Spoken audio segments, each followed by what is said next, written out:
राधे राधे। जय श्री कृष्ण। आज हम सुनेंगे माघ मास महात्म्य की कथा के 18वें अध्याय की कथा। बोले श्री विष्णु भगवान की जय हो, लक्ष्मी माता की जय हो। नारद जी ने कहा, भगवान नारायण के ध्यान में तत्पर रहने वाले माघ मुनिवर नारायण जी आप नारायण के ही अंश हैं। अतः भगवान आप नारायण से संबंध रखने वाली कथा कहिए। सुरभि गाय की कथा बहुत ही मनोहर है। मैंने उसे सुन लिया। उसे समस्त पुराणों में गोपनीय कहा है। पुराण वेताओं ने उसकी बड़ी प्रशंसा की है। अब मैं श्री राधिका की परम उत्तम आख्यान को सुनना चाहता हूँ। उनके प्रादुर्भाव के प्रसंग, उनके ध्यान स्तोत्र और उत्तम कवच को भी सुनना चाहता हूँ। अतः आप इन सब का वर्णन करें। तब मुनिवर श्री नारायण जी ने कहा, हे नारद जी, पूर्व काल की बात है। कैलाश शिखर पर भगवान शंकर को सर्वपूर्ण सबसे श्रेष्ठ सिद्धों के स्वामी और सिद्धिदाता हैं, वहां पर बैठे थे। मुनि लोग उनकी स्तुति कर रहे थे और उनके पास में ही बैठे थे। भगवान शिव का मुखारविंद प्रसन्नता से खिला हुआ था। उनके अधरों पर मंद मुस्कान की छटा छा रही थी। वे कुमार को परमात्मा श्री कृष्ण के सब का श्रेष्ठ आख्यान सुना रहे थे। उस प्रसंग के श्रवण में कुमार की बड़ी रुचि थी। रास मंडल का वर्णन चल रहा था और जब इस आख्यान की समाप्ति हुई और बात प्रस्तुत करने का अवसर आया, उस समय सती साध्वी श्री पार्वती देवी ने कहा, हे नाथ, मैंने आपके मुखारविंद से 5 रात्र आदि सारे उत्तम से भी उत्तम आगम नीति शास्त्र योगियों के योग, शास्त्र सिद्धों के सिद्ध शास्त्र और नाना प्रकार के मनोहर तंत्र शास्त्र, परमात्मा श्री कृष्ण के भक्तों के भक्ति शास्त्र और सभी देवियों के चरित्र का श्रवण किया है। अब मैं श्री राधिका के उत्तम आख्यान को सुनना चाहती हूँ। श्रुति में कनव शाखा के भीतर श्री राधिका की प्रशंसा संक्षेप से की गई है। उसे मैंने आपके मुख से सुना है। अब मैं श्री व्यास जी द्वारा वर्णित श्री राधिका की महत्ता सुनना चाहती हूँ। श्री राधिका के प्रादुर्भाव ध्यान, उत्तम नाम, महात्म्य, उत्तम पूजा विधि, चरित्र स्त्रोत्र, उत्तम कवच, आराधन विधि और अभिष्चिंतन प्रश्न किया है। मैं इस गोपनीय विषय को आपसे कहता हूँ। हे दुर्गे, यह पर अद्भुत रहस्य है। मैं इसका कुछ वर्णन करता हूँ। सुनो। श्री राधा का चरित्र अत्यंत पुण्य दे और दुर्लभ है। एक समय की बात है। राशेश्वरी श्री राधिका जी श्याम सुंदर श्री कृष्ण जी से मिलने को उत्सुक हुई। उस समय वे रत्नमय सिंहासन पर अमूल्य रत्नों से विभूषित होकर बैठी थी। अग्नि शुद्ध दिव्य वस्त्र उनके श्री अंगों की शोभा बढ़ा रहे थे। उनकी मनोहर कांति करोड़ों पूर्ण चंद्रमाओं को भी लज्जित कर रही थी। उनकी प्रभा तपाए हुए स्वर्ण के समान जान पड़ती थी और वे अपनी ही दीप्ति से दमक रही थी। उस समय वे ग्रीष्म ऋतु के सूर्य के समान दीप्तिमती थी। रसिक शेखर श्याम सुंदर श्री कृष्ण ने मंद मंद मुस्कुराती हुई अपनी उन प्रियतमा को देखा। प्राण वल्लभा पर दृष्टि पड़ते ही विष्णुकांत श्री कृष्ण मिलने के लिए उत्सुक हो गए। परम मनोहर कांति वाले प्राण वल्लभ को देखते ही श्री राधा उनके सामने दौड़ी। हे महेश्वरी, उन्होंने अपने प्राण राम की ओर धावन किया। इसलिए पुराण वेदा महापुरुषों ने उनको श्री राधा यह सार्थक नाम निश्चित किया। राधा श्री कृष्ण की आराधना करती हैं और श्री कृष्ण श्री राधिका की। वे दोनों परस्पर आराध्य और आराधक हैं। संतों का कथन है कि उनमें सभी दृष्टियों से पूर्ण समानता है। हे महेश्वरी, मेरे ईश्वर श्री कृष्ण रास में प्रिया जी के धावन क्रम का स्मरण करते हैं, इसलिए वे उन्हें राधा कहते हैं, ऐसा मेरा अनुमान है।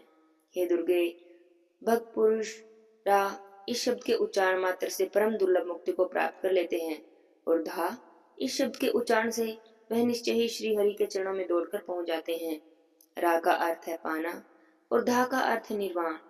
भक्तजन उनसे निर्वाण मुक्ति प्राप्त करते हैं, इसलिए उन्हें राधा कहा गया है। श्री राधा के रोमकूपों से गोपियों का समुदाय प्रकट हुआ और श्री कृष्ण के रोमकूपों से संपूर्ण गोपों का प्रादुर्भाव हुआ है। श्री राधा के वाम भाग से महालक्ष्मी प्रकट हुई और वहीं शस्य की अधिष्ठात्री देवी और गृहलक्ष्मी के रूप में भी अविभक्त भुज भगवान विष्णु की पत्नी हैं और वैकुंठ धाम में वास करती हैं। राजा को संपत्ति देने वाली राजलक्ष्मी भी उन्हीं की अंशभूता है। राजलक्ष्मी की अंशभूता मृत्यु लक्ष्मी है, जो ग्रस्तों के घर घर में वास करती हैं। वे ही शस्य अधिष्ठात्री देवी हैं और वे ही गृह देवी हैं। स्वयं श्री राधा श्री कृष्ण की प्रियतमा है और श्री कृष्ण के वक्ष स्थल पर वास करती। वे श्री कृष्ण के प्राणों की अधिष्ठात्री देवी हैं। हे पार्वती, ब्रह्मा से लेकर तृण अथवा कीट पर्यंत संपूर्ण जगत मिथ्या है। केवल त्रिगुणातीत पर ब्रह्म परमात्मा श्री राधा वल्लभ श्री कृष्ण ही परम सत्य हैं। तुम उन्हीं की आराधना करो। वे सबसे प्रधान परमात्मा परमेश्वर, आदि कारण, स्वर पूज्य, निरीह और प्रकृति से परे विराजमान हैं। उनका नित्य स्वरूप स्वेच्छा में है। वे भक्तों पर अनुग्रह करने के लिए ही शरीर को धारण करते हैं। श्री कृष्ण से भिन्न जो दूसरे देवता हैं, उनका रूप प्राकृतिक तत्वों से गठित है। श्री राधा श्री कृष्ण को प्राणों से भी अधिक प्रिय है। वे परम सौभाग्यशालिनी हैं। वे मूल प्रकृति परमेश्वरी श्री राधा महाविष्णु की जननी। अतः संत पुरुष माननीय श्री राधा का सदा ही सेवन करते हैं। उनका चरणारविंद ब्रह्मादिक देवताओं के लिए भी परम दुर्लभ होने पर भक्तजनों के लिए सदा ही सुलभ है। सुदामा के श्राप से देवी श्री राधिका को गोलोक से इस भूतल पर आना पड़ा। उस समय में वृषभानु गोप के घर में अवतरण हुई। वहां पर उनकी माता कलावती थी। महादेव जी कहते हैं, हे पार्वती सुनो, एक समय की बात है। श्री कृष्ण मृजा नाम वाले सखी के साथ उनके पास थे। इससे श्री राधिका जी को बड़ा शोभ हुआ। इस कारण विरजा वहां नदी रूप में प्रवाहित हो गई। वर्जा की सखियां भी छोटी छोटी नदियां बन गई।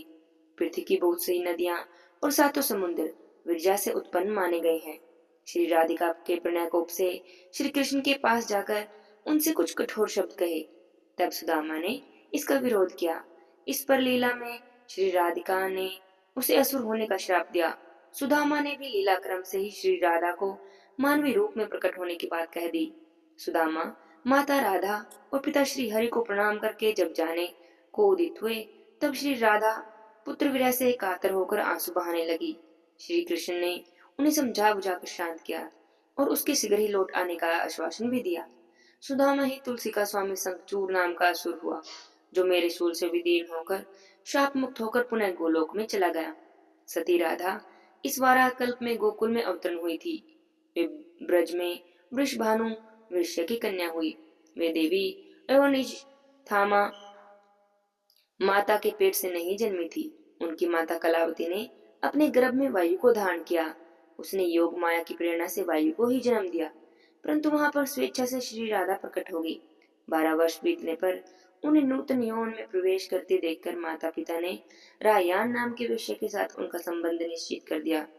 उस समय श्री राधा घर में अपनी छाया को स्थापित करके वहां से अंतर्ध्यान हो गई। उस छाया के साथ ही उक्त रायण का विवाह हुआ। जगतपति श्री कृष्ण कंस के भय से रक्षा के बहाने शैशव अवस्था में ही गोकुल पहुंचा दिए गए। वहां श्री कृष्ण की माता जो यशोदा थी, उनका सहोदर भाई रायण था। गोलोक में तो वह श्री कृष्ण का अंशभूत गोप था, पर इस अवतार के समय भूतल पर वह श्री कृष्ण का मामा लगता था। जगत श्रेष्ठ विधाता ने पुण्यम वृंदावन में श्री कृष्ण के साथ साक्षात श्री राधा का विधि पूर्वक विवाह कर्म संपन्न कराया। गोकस्वपन में भी श्री राधा के चरणारविंद का दर्शन नहीं कर पाते थे। ये साक्षात श्री राधा श्री कृष्ण के वक्षस्थल में वास करती थी और छाया राधा रायन के घर में। ब्रह्मा जी ने पूर्व काल में श्री राधा के चरणारविंद का दर्शन पाने के लिए पुष्कर क्षेत्र में 60,000 वर्षों तक तपस्या की। उसी तपस्या के फल से इस समय उन्हें श्री राधा के चरणों का दर्शन प्राप्त हुआ। गोकुलनाथ श्री कृष्ण कुछ काल तक वृंदावन में श्री राधा के साथ आमोद प्रमोद करते रहे। तद सुदामा के श्राप से श्री राधिका के साथ उनका वियोग हो गया। इसी बीच में श्री कृष्ण ने पृथ्वी का भार उतारा। 100 वर्ष पूर्ण हो जाने पर तीर्थ यात्रा के प्रसंग से श्री राधा ने श्री कृष्ण का और श्री कृष्ण ने श्री राधा का दर्शन प्राप्त किया। तद श्री कृष्ण श्री राधा के साथ गोलोक धाम में पधारे। कलावती और यशोदा भी श्री राधा के साथ गोलोक धाम में ही चली गई। प्रजापति द्रोण नंद हुए। उनकी पत्नी धरा यशोदा हुई। दोनों ने पहले की हुई तपस्या के प्रभाव से परमात्मा श्री कृष्ण को पुत्र के रूप में प्राप्त किया। महर्षि कश्यप वासुदेव हुए और उनकी पत्नी सती साध्वी अदिति अंशतः देवकी के रूप में अवतरण हुई। प्रत्येक कल्प में जब भी भगवान अवतार लेते हैं, देव माता अदिति और देव पिता कश्यप उनके माता पिता का स्थान ग्रहण करते हैं। श्री राधा की माता कलावती पितरों की मानसी कन्या थी। गोलोक से वसुधा गोपी वृषभानु होकर इस भूतल पर आए थे।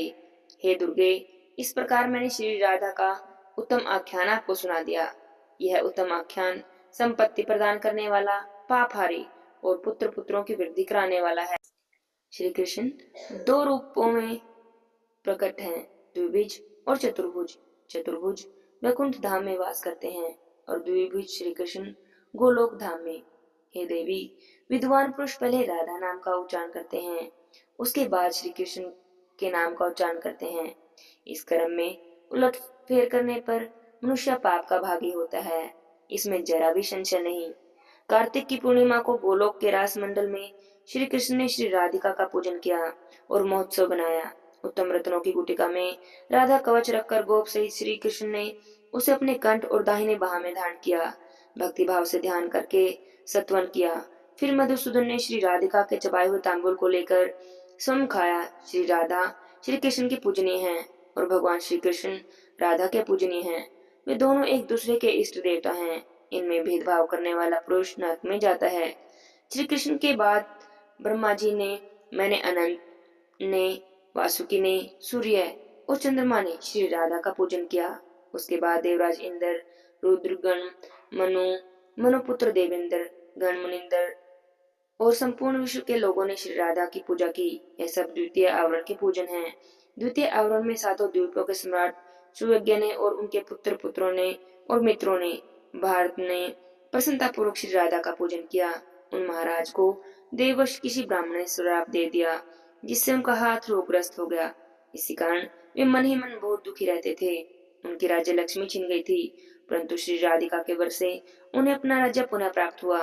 ब्रह्मा जी के द्वारा दिए गए स्रोत से परमेश्वरी श्री राधा की स्तुति करके राजा ने उनके अद्य कवच को अपने कंठ में और बाह में धारण किया और पुष्कर क्षेत्र में 100 वर्षों तक ध्यान पूर्वक उनकी पूजा की। अंत में वे महाराज रतन में विमान में बैठ सवार होकर गोलोक धाम में चले गए। हे पार्वती, ये सारी कथा मैंने तुम्हें सुना दी। अब बताओ, आप क्या सुनना चाहती हैं? तब पार्वती देवी कहने लगी, हे प्रभु, राजा सुज्ञ कौन था? किस वंश में उनका जन्म हुआ? उन्हें ब्राह्मण का श्राप कैसे मिला? और किस तरह श्री राधिका की कृपा को वे प्राप्त कर सके, जो सर्वात्मक की पत्नी है, साक्षात श्री कृष्ण ने जिनका पूजन किया है? उन्हीं परमेश्वरी श्री राधिका की सेवा का सौभाग्य एक मलमूत्रधारी मनुष्य को कैसे मिल सका? जिनके चरणावृंद की रज को पाने के लिए ब्रह्मा जी ने भी पुष्कर क्षेत्र के भीतर 6000 वर्षों तक तप किया, जिनका दर्शन पाना आपके लिए भी कठिन है, उन्हीं पुरातन महालक्ष्मी श्री राधिका देवी का दर्शन राजा सूर्य को कैसे मिला? वे मनुष्य के दृष्टिपथ में कैसे आई? तीनों लोकों के श्रेष्ठ ब्रह्मा जी ने राजा सूर्य को श्री राधा का कवच किस प्रकार प्रदान किया? उनकी ध्यान पूजा विधि और स्तोत्र का उपदेश कैसे दिया? सारी बातें मुझे बताने की कृपा करें। इन सभी प्रश्नों के उत्तर में महादेव जी ने क्या कहा, यह हम अगले अध्याय की कथा में सुनेंगे। आज के अध्याय की कथा यहीं पर समाप्त होती है। बोलिए श्री कृष्ण भगवान की जय हो, श्री राधिका रानी की जय हो। जय जय श्री राधे श्याम।